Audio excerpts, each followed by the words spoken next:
Bismillahirrahmanirrahim. Assalamualaikum warahmatullahi wabarakatuh.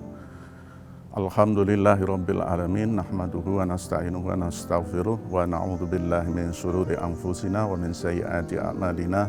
May yahdihillahu fala mudhillalah wa may yudlilhu fala hadiyalah. Asyhadu an la ilaha illallah wa asyhadu anna Muhammadan abduhu wa rasuluhu la nabiyya ba'dah.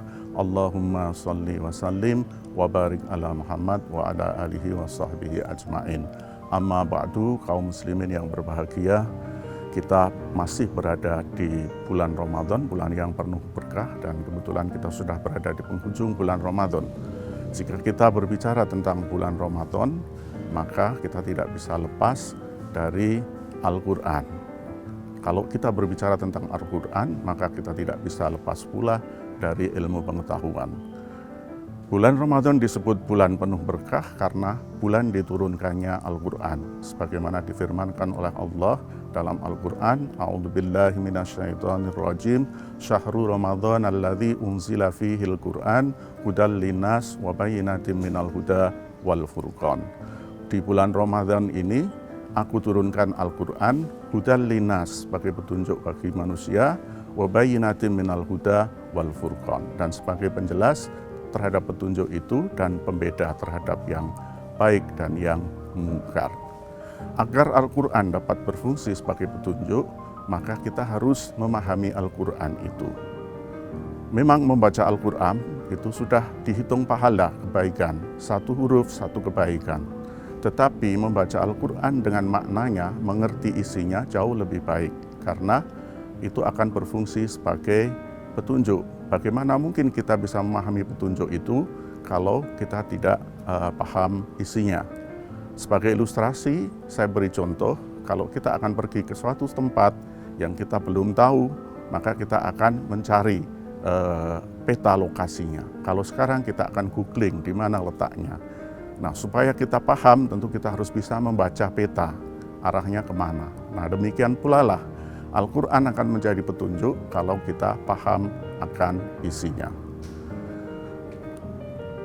Menariknya, Al-Quran, ayat pertama yang diturunkan di dalam Al-Quran adalah perintah tentang membaca. A'udzubillahi minasyaitonirrajim, Iqra' bismi rabbikal ladzi khalaq, khalaqal insana min 'alaq, Iqra' wa rabbukal akram, alladzi 'allama bil qalam. Nah, kalau kita cermati, ayat yang pertama turun, perintah membaca. Lalu kalau membaca itu kita maknai sebagai membaca Al-Quran, maka perintah itu tentu tidak bisa dikerjakan, karena Al-Qurannya sendiri baru saja turun. Nah, karena itu perintah membaca di sini harus kita maknai lebih luas, yakni perintah tentang membaca ciptaannya. Karena itu Allah memakai sifat alladzi khalaq, Iqra' bismi rabbikal ladzi khalaq. Jadi kita baca ciptaannya, maka kita mengenal siapakah Allah itu. Karena itu, dengan mengenali apa yang diciptakan, maka kita akan mengerti siapa Allah itu. Misalnya di ayat yang lain, Allah menyampaikan, ya, afala yanzuruna ilal ibili kaifa khuliqat. Apakah saudara tidak lihat bagaimana unta itu diciptakan? Wa ilal ardi kaifa sutihat, bagaimana bumi dihamparkan. Wa ilal jibali kaifa nusibat, nah, bagaimana gunung itu ditancapkan sebagai penstabil bumi ini. Nah, maka dengan membaca apa yang diciptakan oleh Allah, kita akan tahu siapa itu Allah. Kemudian khalaqal insana min 'alaq, menciptakan manusia dari segumpal darah. Nah, ini maknanya adalah kita membaca siapa diri kita, apa peran kita, mengapa kita diciptakan, apa tujuan akhirnya. Nah, jadi yang kedua sebetulnya adalah pesan untuk mengenali diri kita, supaya kita bisa memposisikan diri kita di hadapan Allah Subhanahu wa Ta'ala. Kemudian lanjutan dari ayat ini adalah khalaqal insana min 'alaq, Iqra' wa rabbukal akram, bacalah dan Tuhanmu lah yang maha mulia.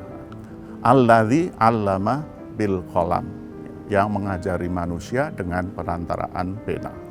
Nah, sebagai insan akademik kita paham semua bahwa yang pena adalah simbol dari pengetahuan, kalamus dalam bahasa Latinnya.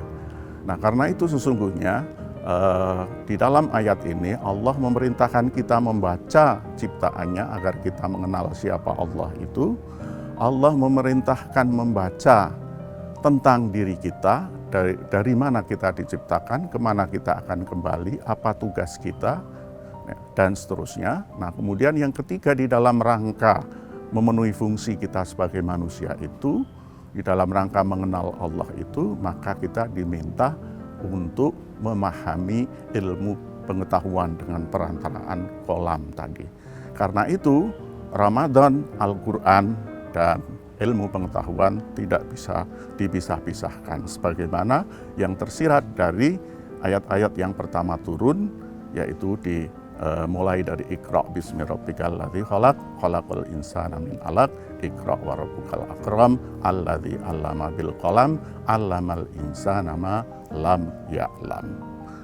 Demikian para kaum muslimin yang berbahagia, sedikit tentang hikmah Ramadan, Ramadan, Al-Quran, dan ilmu pengetahuan. Mudah-mudahan kita dapat memetik berkah dari Ramadan ini, dan mudah-mudahan kita dipertemukan dengan Ramadan di tahun depan dalam keadaan yang lebih baik. Kurang lebihnya mohon maaf. Wabillahi taufiq wal hidayah. Assalamualaikum warahmatullahi wabarakatuh.